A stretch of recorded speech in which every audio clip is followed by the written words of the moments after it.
वैसे आज तारीख है 12 अगस्त 2025 और आज से 78 साल पहले आज ही के दिन 12 अगस्त 1947 को भारत और पाकिस्तान में बंटवारे का इंतजार हो रहा था। यह बंटवारा मुस्लिम लीग की जिद पर हुआ और मोहम्मद अली जिन्नाह ने मुसलमानों के लिए पाकिस्तान नाम का एक अलग देश बना दिया। लेकिन सोचिए, पाकिस्तान के बनने से भारत के लिए क्या बदला। पाकिस्तान ने शुरुआत से ही अपनी सारी ताकत भारत से नफरत करने में लगाई, पूरी ताकत नफरती हिंसा आग में झोंक दी। भारत ने धर्मनिरपेक्ष रखकर एक ऐसा देश बनाया जहां हम अपने देश, अपनी अर्थव्यवस्था, अपने लोगों की बात करते हैं, लेकिन पाकिस्तान का सब कुछ भारत पर टिका है। ऐसा लगता है कि पाकिस्तान भारत से अलग होकर भी भारत से कभी आगे नहीं बढ़ पाया। उसने सिर्फ और सिर्फ भारत से नफरत ही की। इस बात को आप पाकिस्तान के पूर्व विदेश मंत्री बिलावल भुट्टो के इस बयान से भी समझ सकते हैं, जिन्होंने धमकी दी है कि अगर भारत सिंधु जल समझौते को आगे भी स्थगित रखता है और इन नदियों पर बांध बनाता है तो भारत के खिलाफ युद्ध की स्थिति बन जाएगी। हालांकि जब आप उनको बोलते हुए सुनेंगे तो आपको समझ नहीं आएगा कि वो अंग्रेजी में उर्दू बोल रहे हैं या उर्दू में अंग्रेजी बोल रहे हैं, और फिर आपको लगेगा कि कहीं साहब मुशायरे में तो नहीं बैठे।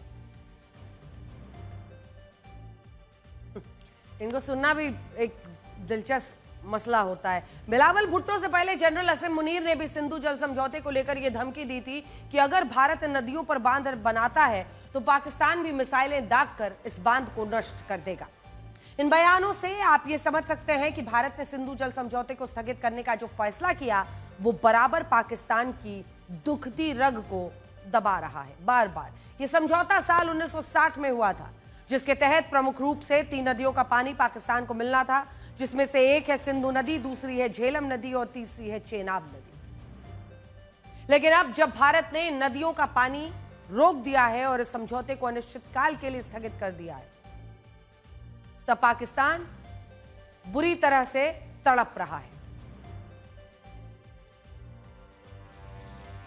इसकी वजह यह है कि पाकिस्तान में 60% खेती के लिए, माफ कीजिएगा 80% खेती के लिए सिंचाई का पानी इन्हीं नदियों से आता है।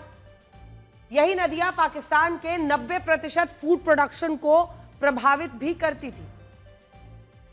तो आइए आपको बताते हैं जरा, ताकि आप भी बड़े स्क्रीन पर देख के समझिए कि पानी का ये पूरा मसला कैसे पाकिस्तान के लिए अब गले की फांस बनता चला जा रहा है। तो सबसे पहले हम आपको दिखा रहे हैं 80% जो कृषि भूमि की सिंचाई है वो सिंधु बेसिन के पानी से होती है, और यही पानी, ये जो 3 नदियां आप देख रहे हैं, सिंधु, झेलम, चिनाब, ये पाकिस्तान की निर्भरता इस पर है।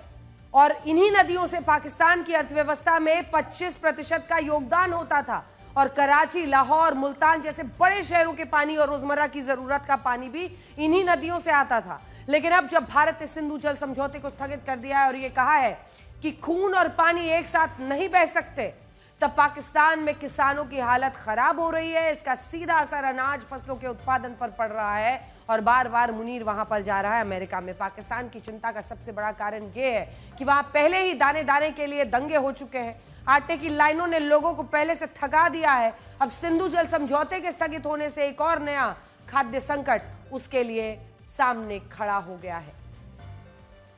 हालांकि पाकिस्तान के सेना प्रमुख आसिम मुनीर और वहां के नेता अब सिंधु जल समझौते को लेकर अपने देश के लोगों को भड़का रहे हैं,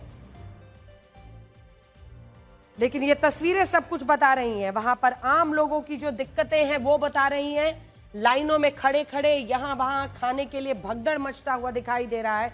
ये साफ बताता है कि कैसे धीरे धीरे दाने दाने को मोहताज हो रहे हैं पाकिस्तान के कई इलाकों में लोग, और यही परेशानी आज उन्हें इस मकाम तक ले आई है कि खाने के लिए उनको लाइनों में लगना पड़ रहा है, आटे के पैकेट के लिए, बोरी के लिए मारपीट में शामिल होना पड़ रहा है।